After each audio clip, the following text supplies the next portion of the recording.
The world was not ready for this. It never could have been ready for this, because the story of Malcolm Jamal Warner was never going to be a simple story of childhood fame, sitcom nostalgia, or another Hollywood tragedy that could be explained away by headlines and press releases. No, this was deeper, darker, more haunting, and 1 month after the devastating news of his sudden drowning in Costa Rica on July 20th, 2025, when the world was only just beginning to recover from the heartbreak of losing him, when reruns of The Cosby Show were playing across television screens as fans clung to laughter from a time when innocence still seemed possible, when old interviews were resurfacing online, reminding people of the boy who grew up before their eyes, who matured into a man of many talents, an actor, a director, a musician, a father, a husband, a man who wore layers of privacy as armor. It was then, 30 long days after his passing, that the lock on his secret storage unit was finally broken, and with that single metallic click, the story of his life, death, and silence was rewritten forever, because what came out of that hidden room was not just dust and memories. It was revelation. It was heartbreak. It was mystery poured out into the hands of those who stood trembling as the door creaked open, releasing not just stale air, but the heavy weight of secrets that had been caged for far too long. Inside were not merely belongings, but confessions disguised as journals, warnings disguised as audio tapes, financial records that looked less like bookkeeping and more like coded evidence, photographs that seemed innocent until their shadows told a different story, and a silence that screamed louder than any voice. A silence broken only when the first tape was placed into a player and Malcolm's voice, his actual voice, his tone heavy, his cadence deliberate, his words filled with unspoken fear, echoed through the room as though he had never left, as though he was standing right there beside them, speaking from beyond the grave. The tape was dated, nothing more, no title, no clue, just a date, and as it spun, his voice filled the silence, reflective, mournful, but layered with something more. Warning. If anything ever happens to me, don't believe it was just an accident, he whispered. And with those words, tears filled the eyes of everyone listening, because this was not imagination, not a conspiracy theory birthed by grieving fans.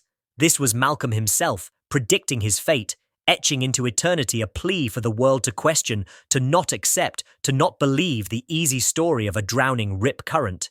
The journals told even more, filled with page after page of his midnight handwriting, some tender notes written to his daughter, filled with love, filled with hope, but others scribbled with frustration, anger, fear, cryptic passages about contracts that felt like chains, about meetings with unnamed figures who carried power like weapons, about voices whispering threats behind polite smiles, and the recurring theme, the one line that appeared again and again in different ways.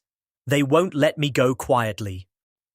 Alongside these words, financial records painted an equally disturbing picture, with sudden transfers of money overseas, withdrawals that made no sense, contracts that contained clauses so suffocating they looked designed not to secure a career but to ensnare a man in permanent silence.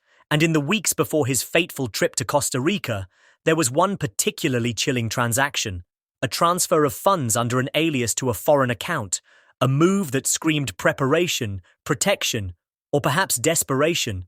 And now in hindsight, it looks less like coincidence and more like the act of a man who knew the walls were closing in. The photographs tucked between these records told stories too.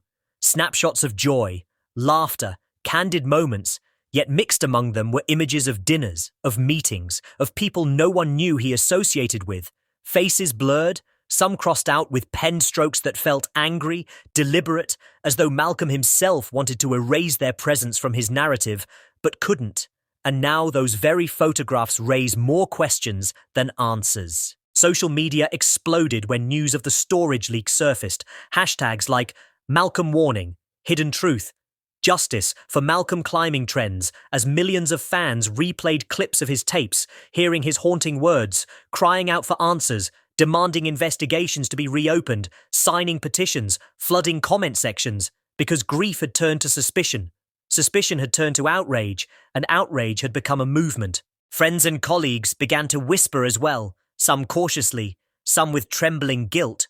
One admitting Malcolm had called him late at night, saying he was tired of keeping secrets, another recalling him mentioning that he was preparing for an interview that would shake Hollywood to its core, an interview that never happened. For weeks, the world believed the revelations from Malcolm Jamal Warner's storage unit had reached their breaking point, that the tapes, the journals, the photographs, and the chilling farewell letter were already more than enough to scar an entire generation of fans who had grown up with him, who had seen Theo Huxtable not as a character, but as a brother, a friend, a son in their own living rooms.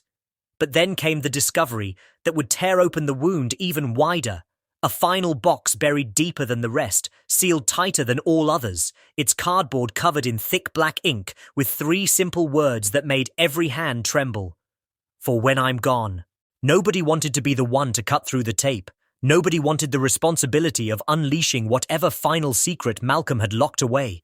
But silence cannot hold forever, and eventually, with the eyes of the world watching, the seal was broken and the box was opened, spilling out not just paper or journals this time, but reels, old film reels, heavy, fragile, reels that carried a weight far beyond their physical form, reels accompanied by a note in Malcolm's handwriting that read, "Play these and you'll understand everything." The first reel flickered to life, and there he was, Malcolm himself, not the boy from the sitcoms, not the smiling face from red carpets, but a man sitting alone in a dimly lit room, his face weary, his eyes carrying the heaviness of years of silence, his voice breaking as he began with words that froze everyone who listened. "If you're watching this, then I didn't make it. They'll say it was an accident, maybe drowning, maybe something else, but please, don't believe it. This was no longer speculation. This was no longer rumor. This was Malcolm Jamal Warner predicting his own death on camera, leaving behind undeniable evidence that he feared the very narrative that would later be told about him. He spoke of forces he could never name, people he could never fight, contracts that were cages, promises that turned into threats, and the moment he finally said no, he claimed, was the moment the countdown began. He wiped his face with his hand, his shoulders slumped, and he whispered, "I didn't want my daughter to grow up without me, but I knew this was the price of telling the truth." The second reel was even more devastating. In it, Malcolm held up documents, the very same financial records and contracts found in his storage, and this time he explained them, his voice calm but his eyes restless, describing how his career had been manipulated, how silence was demanded in exchange for opportunity, how he once considered quitting entirely just to escape the stranglehold of those who controlled him. But then came the words that cracked the world in half. "I thought I could outlast them, but no one outlasts them. Not forever." Those watching described it as unbearable. Reporters admitted they had to stop the footage just to breathe. Fans sobbed as clips leaked online, spreading across TikTok, Twitter, Instagram, everywhere. Millions of people watching a man they loved, confessing his fear of forces too powerful to confront. His eyes filled with resignation, his tone soaked in grief. A man who knew he was marked long before the world ever knew he was gone. And then came the third reel, the most heartbreaking of all, the one where Malcolm read a letter aloud to his daughter. His voice cracked as he said, "Baby girl, if you ever hear this, know that Daddy loved you more than life itself. Everything I did for you. And even if I'm gone, I'm still with you always." That reel shattered millions of hearts, flooding social media with sobs, fans posting messages like, "I can't stop crying. This feels unreal. He knew. He really knew." Hashtags of justice. For Malcolm trending globally, petitions gaining hundreds of thousands of signatures demanding investigations be reopened. People demanding to know how a man could so clearly predict his own death, only for authorities to dismiss it as accidental drowning. But the box still had one final reel, the one labeled in Malcolm's handwriting, the truth they feared. Unlike the others, this reel did not show Malcolm's face.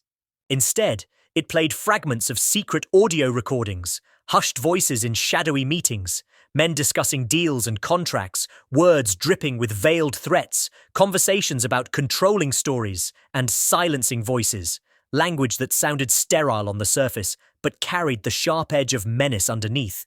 And though no names were ever mentioned, though no faces were revealed, the implications were enough to freeze blood in veins, because suddenly, Malcolm's paranoia no longer looked like paranoia. It looked like survival. and this reel became proof that he had not imagined the pressure. He had lived inside of it. A prison of silence where telling the truth meant risking everything. The fallout was immediate. News networks scrambled, some dismissing the reels as unv.